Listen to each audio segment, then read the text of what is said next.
Hello students, class 9th। पिछले lecture में हमने एक्सरसाइज 13.3 स्टार्ट कर दी थी। 5 क्वेश्चन भी अपन इसके किए थे। अब आप क्वेश्चन नंबर 6 से आगे बढ़ते हैं।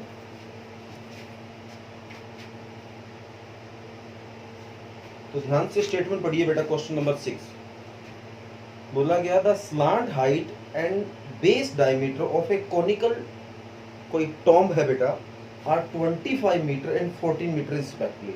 मतलब आपको एक कॉनिकल शेप का फिगर है जिसकी स्लांट हाइट दे रखी है और डायमीटर दे रखा है। बोला गया, find the cost of white washing it's curved surface area at the rate of 210 पर 100 सेंटीमीटर स्क्वायर 100 मीटर स्क्वायर। तो इसने बोला है कि अगर मान लो 210 रुपये 100 मीटर स्क्वायर पे अगर खर्च आता है तो इसको सारे को व्हाइट वॉशिंग अगर आप करवाएं तो कितना खर्च आएगा, ये इसका क्वेश्चन है।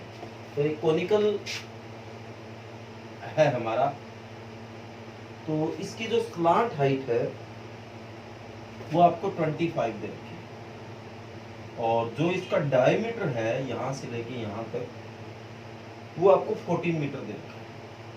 ओके बेटा, तो इसी से अपन क्वेश्चन आगे बढ़ाते हैं। तो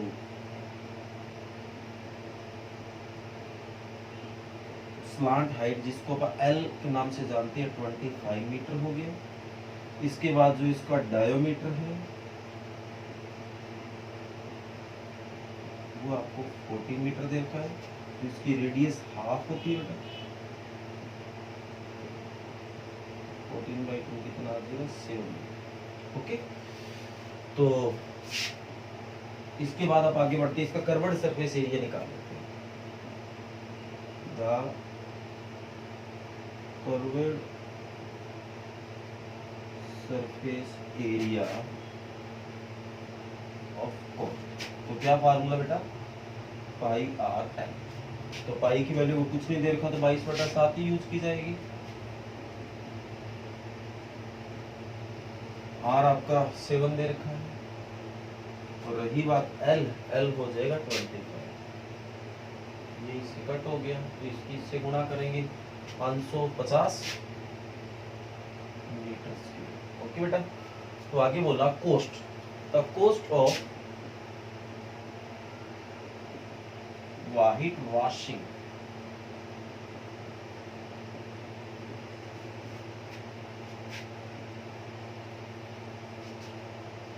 cost of white washing,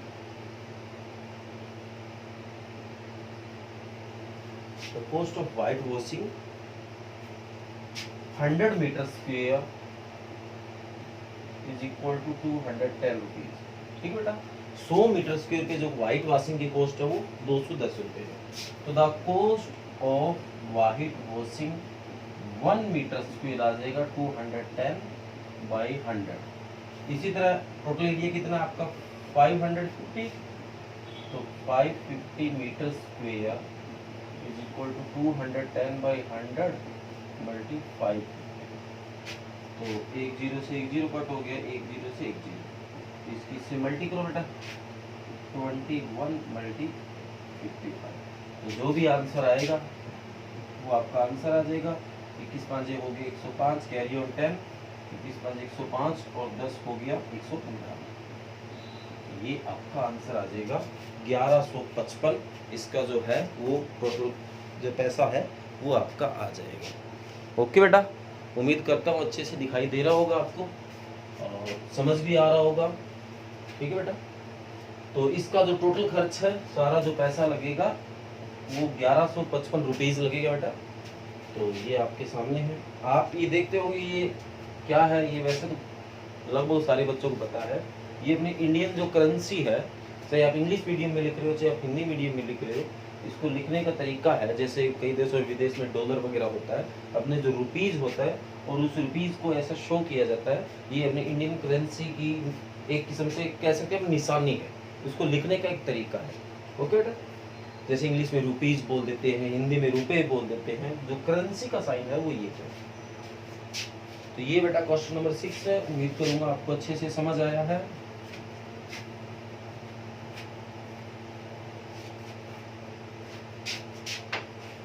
आगे बढ़ते हैं बेटा क्वेश्चन नंबर 7 पे। A joker cap is in the form of a right circular cone of base radius 7 centimetre and height is 24 centimetre. Find the area of sheet required for to make 10 such sheets. तो एक joker की टोपी है बेटा और उसकी आपको radius दे रखी है और हाइट दे रखी है और कहते हैं इस तरह की 10 केप अगर आपको बनानी पड़ जाए तो टोटल एरिया कितना लगेगा, ये आपका क्वेश्चन है। तो जोकर की आपने केप तो नॉर्मली देखी होगी, वो ऐसे इस तरह की है। तो वही बात, इसकी जो रेडियस है वो है 7 सेंटीमीटर, यहाँ से लेके यहाँ तक रेडियस होती है सेंटीमीटर। और अब क्या स्लांट हाइट ना देके इसकी हाइट दे रखी है वो है 24 सेंटीमीटर। ओके बेटा, तो कहता है इस तरह की अगर 10 टोपियां बनानी पड़ जाए, 10 यहाँ पे केप बनानी पड़ जाए तो टोटल कितना एरिया होगा। तो इस बात का तो आपको पता ही है कि नीचे या एरिया जो टोपी होती है, केप होती है जोकर की, वो ऐसे सर में फंसाता है तो ये यहाँ से खाली होगा, तो जो एरिया है वो कर्व्ड सरफेस एरिया इसका एरिया होगा। ओके बेटा, तो सबसे पहले इसमें एल चाहिए, एल आपके पास नहीं है तो आप इसका ट्रायंगल नाम देते हैं। तो in triangle ABC using Pythagoras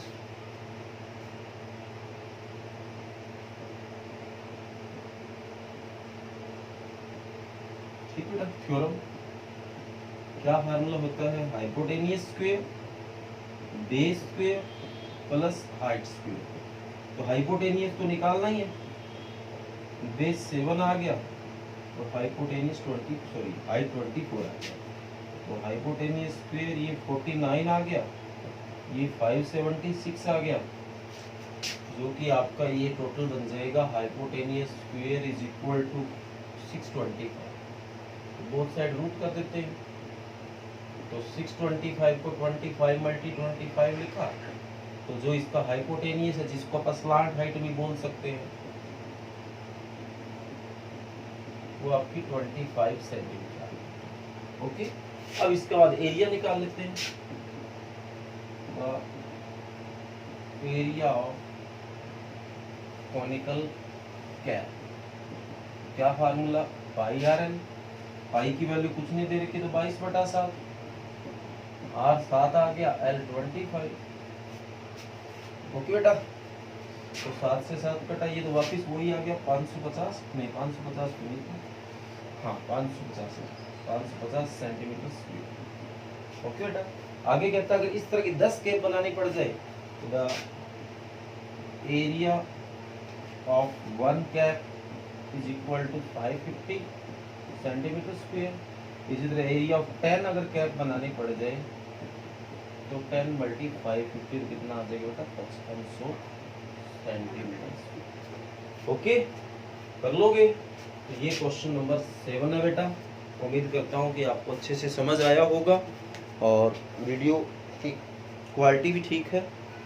अगर इसमें अगर आपको कोई भी बेटा साफ ना दिखाई दे रहा हो या कोई भी तरह की प्रॉब्लम आती हो तो कमेंट कर दिया करो, नेक्स्ट वीडियो में कोशिश रहती है कि उस प्रॉब्लम को दूर किया जाए। तो ये 7वां क्वेश्चन बेटा। इसके बाद जो क्वेश्चन नंबर 8 है बेटा, वो मैं आपको एक क्वेश्चन अपने आप करने के लिए लगभग एक क्वेश्चन छोड़ता हूँ, हालांकि मैंने उसकी स्टेटमेंट भी नहीं पढ़ी, पर उम्मीद करता हूँ कि वो क्वेश्चन आप कर लोगे और फिर भी अगर कोई प्रॉब्लम आए तो बेटा आप मेरे को बता देना। तो इसके बाद आपको पता है बेटा, जैसी एक्सरसाइज कंप्लीट होती है आप उसके एग्जाम्पल करते हैं और यही आपको सिस्टम अपनी कॉपी में पहले भी आप करते आए थे और अब भी करते रहोगे, कंटिन्यू करोगे। पहले एक्सरसाइज कंप्लीट करो और एक्सरसाइज करने के बाद उसके एग्जाम्पल करो। तो इस तरह से अगर आप बेटा वर्क करोगे तो आपका वर्क ना एक परफेक्ट वर्क होगा, एक कंप्लीट वर्क होगा और जिसमें कि कोई दिक्कत नहीं आएगी। और इन दिनों आप इस बात का भी आपको पता है कि रिवीजन भी कर रहे हैं, साथ साथ रिवीजन अगर वर्क होता रहेगा, हम एग्जाम्पल भी करते रहेंगे, हम एक्सरसाइज भी करते रहेंगे, तो बेटा फिर हमारा एक्यूरेट और कंप्लीट वर्क होगा और आपको सारी चीज़ अच्छे से समझ आएगी। और कॉपी पे आपको मैं बताता रहता हूँ, कॉपी बेटा जो ये चैप्टर चल रहा है, जो ये एक्सरसाइज चल रही है, वो आपको करते रहना है, ये वर्क छोड़ना नहीं है, अपने इस वर्क को कॉपी पे करते रहें। और पिछला वर्क भी उम्मीद करूँगा कि आपने कर लिया होगा। अब बढ़ते हैं बेटा आप एग्जाम्पल के ऊपर। तो एग्जाम्पल 3 तक तो पहले आपने कर ही लिए थे। इस एक्सरसाइज में जो एग्जाम्पल स्टार्ट हुए हैं वो एग्जाम्पल नंबर 4 है। 4 से एग्जाम्पल स्टार्ट हुआ है, हालांकि छोटे छोटे इजी एग्जाम्पल है। स्टेटमेंट पढ़िए आप।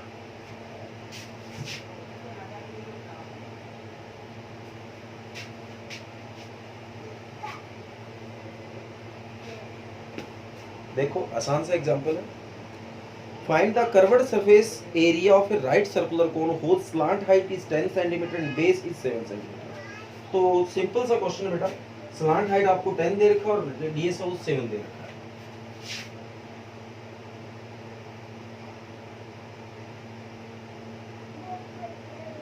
ये आपको 10 सेंटीमीटर दे रखा है और जो रेडियस है आर वो आपको 7 सेंटीमीटर दे रखा है। तो इसके बाद आप इसका एरिया निकालने वाले हैं। एरिया इसका भी निकालना है। तो the curved surface area of को, तो क्या फार्मूला बेटा, पाई आर एल। तो पाई 22/7, आर 7 दे रखा है, एल आपको 10 दिया है, तो ये हो जाएगा 220 सेंटीमीटर स्क्वायर। ओके बेटा, तो बड़ा आसान सा एग्जांपल है, आंसर भी आपके सामने है, आप मैच कर सकते हो। इसके बाद नेक्स्ट एग्जांपल पढ़िए बेटा, example number 5। The height of A cone is 16 centimetre. जो कोन की हाइट है वो 16 है और बेस रेडियस है वो 12 सेंटीमीटर है। Find the curved surface area and total surface area of the cone. तो आपको ये चीज निकाल के लानी है। हालांकि ये भी मुश्किल नहीं है, पर थोड़ा सा बता देता हूं बेटा। तो देखो आपको हाइट दे रखी है कोन की,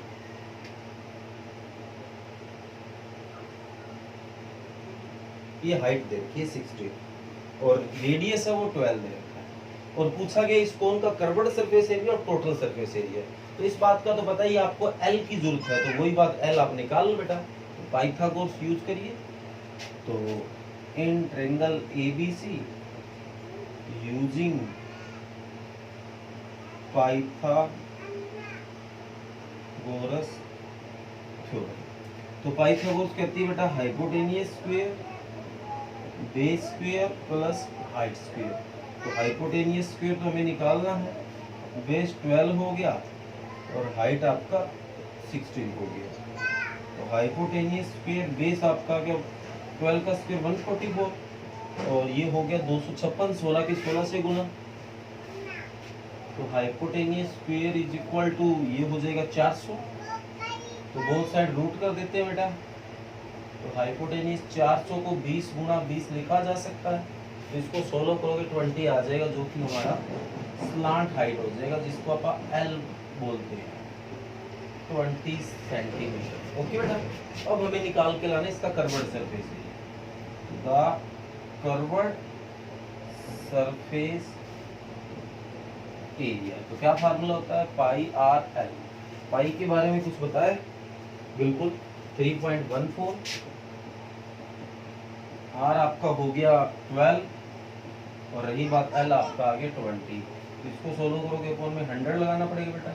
तो ये इससे 5 पे कट हो गया, तो आगे इसकी इससे मल्टीप्लाई और 5 से डिवाइड कर दो, वो आपका आंसर आ जाएगा।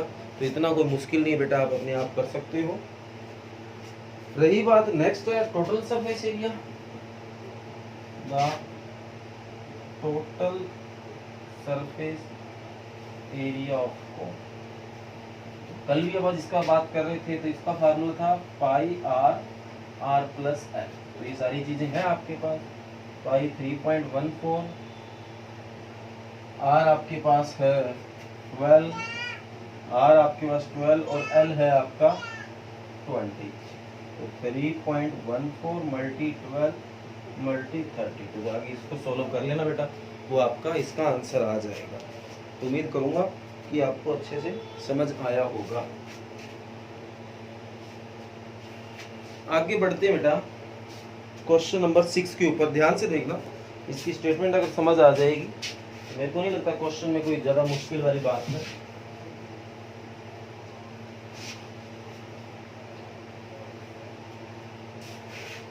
और ये लास्ट एग्जांपल है इस एक्सरसाइज का। कहता है द कॉर्न को शेप्ड समवट लाइक ए कोन। तो कहता है कॉर्न कोब है बेटा, जिसको हम मक्की बोलते हैं, वो एक कॉर्न की तरह होती है, ऑलमोस्ट कॉर्न की तरह ही होती है बेटा, सारी तो नहीं पर देखे तो कॉर्न जैसी होती है। हैज द रेडियस ऑफ इस ब्रॉडकास्ट एंड, जो नीचे वाला एंड है बेटा, ब्रॉडेस्ट एंड, जो बड़ा एंड है, वो उसकी अगर रेडियस की बात करें आप तो 2.1 है, और हाइट की अगर बात करें तो 20 सेंटीमीटर है। If 1 centimetre square of surface of cob carries an average 4 grains, अगर मान लो कहते हैं अगर 1 सेंटीमीटर स्क्वायर एरिया है, उसमें 4 उस मक्की के जो दाने आते हैं, अगर वो आते हैं, तो find how many grains you would find an entire cob. तो कहते हैं इस पूरे कोन में, जो पूरा कोनिकल फिगर है, अगर उस सारे की अगर आप बात करें तो उसमें कितने दाने आएंगे। हालांकि इतना मुश्किल नहीं है बेटा, सिंपल सा है। आपको क्या दे रखा है, देखो एक इस तरह से कोनिकल शेप में इसने बता दिया, ऐसा होता है, ठीक है जी। फिर आपको जो दे रखा है, इसकी रेडियस दे रखी है 2.1, ठीक है। फिर इसकी आपको जो लेंथ है वो हाइट दे रखी है सीधा, ये आपको हाइट दे रखी है, नहीं कि आपको रेडियस, सॉरी स्लांट हाइट दी है, वो 20 सेंटीमीटर है, ओके, ये 20 सेंटीमीटर है। तो बेटा पाइथागोरस यूज करके बेटा ये एल निकाल लोगे, कोई मुश्किल नहीं है, अभी पिछले सवाल में निकाला था और बाकी आपके सामने इसने कर रखा है, तो एल निकल जाएगा। फिर इसका जो कर्वड सरफेस एरिया, क्योंकि नीचे तो इसमें होगा ही नहीं, ठीक बेटा, इसका कर्वड सरफेस एरिया निकाल लो, पाई आर एल। तो पाई की वैल्यू 3.14, आर की वैल्यू 2.1 और एल जो आप निकाल के लोगे वो अप्रोक्सीमेट इसने दे रखा है 20 पॉइंट ऐसा कुछ आ रहेगा, ठीक है बेटा। सामने एग्जांपल है, ये आपको अपने आप करना है, तो वो एरिया आ जाएगा 132 इंटू जो भी है, ये अप्रोक्सीमेट आ गया। फिर बोला कि 1 सेंटीमीटर स्क्वायर में जो कॉर्न कोब में जो ग्रेन्स होते हैं वो 4 होते हैं, तो इसका जो एरिया है वो आपका अंदाजे से आ जाएगा 132.73 सेंटीमीटर स्क्वायर। ये मल्टीप्लाई करोगे तो बेटा इतना आ जाएगा। आगे लिखोगे the grains in 1 centimetre square area, वो है 4, तो ये जितना एरिया है आपका 132.73, इसकी 4 से मल्टी कर दो, 4 से मल्टी करोगे तो देखो कितना आ रहा है, लगभग 530.92, तो आप 530.92, इसको इसने अप्रोक्सीमेट 531 लिख दिया, ओके बेटा। तो उम्मीद करूंगा जो एक क्वेश्चन मैंने आपको ये करने के लिए दिया एक्शन से, हालांकि मैंने आपको ये ज़्यादा नहीं करवाया, इसमें थोड़ा थोड़ा जो बात बताने वाली थी वो मैंने बता दी है, और वो वैसे इसने कर रखा है, तो आप वहाँ से भी समझ सकते हो। तो आज का वर्क बेटा आपको पता चल ही गया होगा। एक्सरसाइज 13.3 को कंप्लीट आपने 8 क्वेश्चन है शायद उसमें, वो कर लिए हैं। तो उसके बाद 3 एग्जाम्पल भी करनी है और ये आपको कॉपी भी करना है, और साथ में आप वर्क रिवाइज करते हैं। हालांकि रिवीजन का वर्क ज़्यादा नहीं दूंगा, कम दूंगा, ताकि ये और वो दोनों वर्क होता रहे साथ साथ। तो जो रिवीजन करनी है वो आपको एक्सरसाइज 13.1 के कल आपने 1 to 4 क्वेश्चन कर लिए थे, कल 1 से 4 क्वेश्चन कर लिए थे।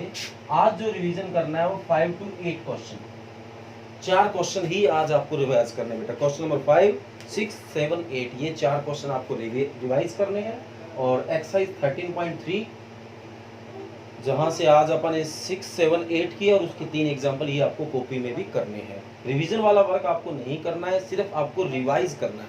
वो एक्सरसाइज निकालो, उसके जो 4 क्वेश्चन दिए 5, 6, 7, 8, उन 4 क्वेश्चनों को देखो, स्टेटमेंट पढ़ो और देखो, अगर वो आपको आते हैं उसको अपने आप रिवाइज करो, रफ कॉपी में उसको आप करके देख सकते हो। और अगर आपको अगर ऐसा लगता है कि ये तो पक्का आता है, तो उसको रिवाइज करने की जरूरत, उसको लिखने की जरूरत नहीं, बस ऐसा उसकी स्टेटमेंट पढ़िए। स्टेटमेंट पढ़ा, अच्छा जैसे मान लो ये क्वेश्चन है कि इसका रेडियस दे रखा है, स्लांट हाइट इतना दे रखा है, एरिया निकाल के लाना। अब हमें पता है एरिया का फार्मूला होता है पाई आर एल, और हमें पाई की वैल्यू पता है 22/7 है, आर हमें दे रखा है, एल हमें दे रखा है, सिर्फ मल्टीप्लाई करना है। इस तरह के क्वेश्चन को आपको जब रिवीजन करते समय लिख लिख के करने की कोई जरूरत नहीं। अगर आपके पास समय है तो करिए, मैं ऐसा नहीं कहता कि आप बिल्कुल ना करें। अगर आपको लगता है कि समय है और आप इसको रिवाइज अच्छे से मतलब लिख लिख के कर सकते हैं तो कर सकते हो आप। और अगर आपको लगता है कि समय कम है और सब्जेक्ट का भी काम होता है, तो अगर इस तरह के क्वेश्चन है जैसे मैंने अभी बताया, तो उस तरह के क्वेश्चन को सीधा आप रिवाइज कर सकते हो। हाँ, जिस क्वेश्चन में आपको लगे डाउट है कि ये क्वेश्चन पता नहीं मेरे से होगा या नहीं होगा, उस तरह क्वेश्चन को जरूर करके देखें, ताकि आपको पता चलेगा कि आपको क्वेश्चन आ रहा है या नहीं आ रहा है। और अगर नहीं आ रहा है तो बेटा उसको रिवाइज करें, देखें। अगर मान लो फॉर एग्जांपल आपको क्वेश्चन आता ही नहीं और आप भूल गए, तो आपने जहां कॉपी में कर रखे हैं, और कॉपी काम कहाँ आएगी? कॉपी का यही तो फायदा बेटा। मान लो आप 13.1 को कर रहे हैं और 13.1 में आपको 6 क्वेश्चन नहीं आया, तो अब वो 6 क्वेश्चन आपको रिवाइज करते समय पता चला कि मेरे को नहीं आता, तो वो 6 क्वेश्चन जहां मैंने 13.1 आपको करवाई थी, आपने कॉपी में नोट किया था, वहां उस 6 क्वेश्चन को देखो और वहां देखने के बाद फिर दोबारा करके देखो। कई बार क्या होता है, आप कोई क्वेश्चन आता नहीं है, आप कॉपी में देख लेते हैं, अच्छा ठीक है ऐसे ऐसे करके हो जाएगा।